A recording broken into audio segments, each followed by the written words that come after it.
China is taking the lead in a race to develop the fastest bullet trains in the world.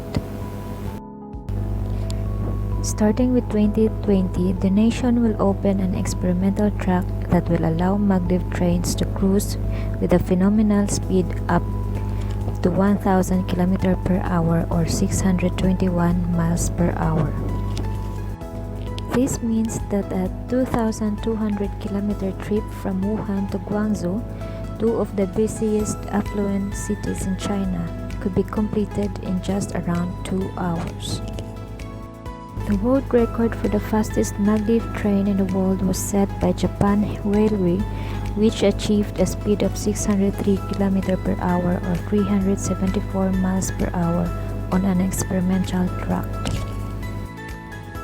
By contrast, the fastest train in the United States, Amtrak's Azela Express, can only travel at a top speed of 241 km per hour or 150 miles per hour, though it usually plods along at half that speed.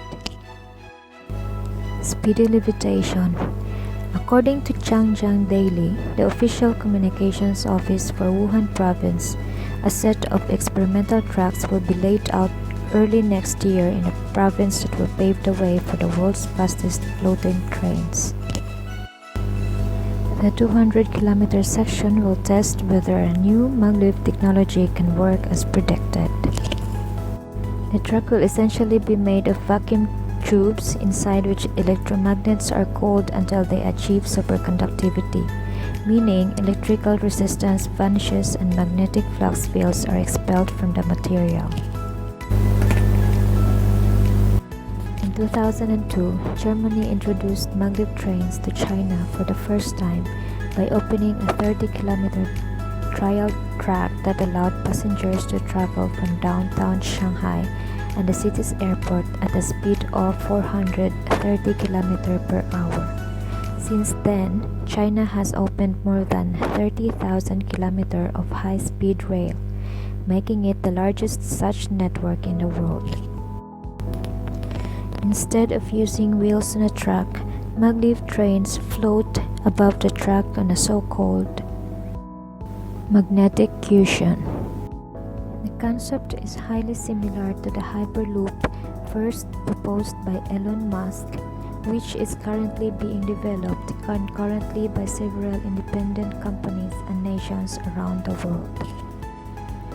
High-temperature superconducting maglev theory suggests that floating trains could whiz past at nearly 1,000 km per hour or 621 miles per hour.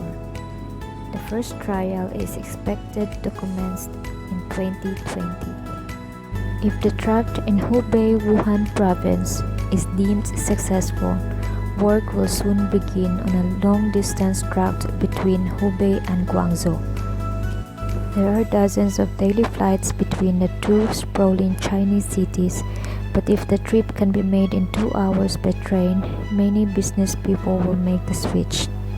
This would not only save time, but also help curb carbon emissions, since planes typically generate 10 times more emissions per passengers than trains.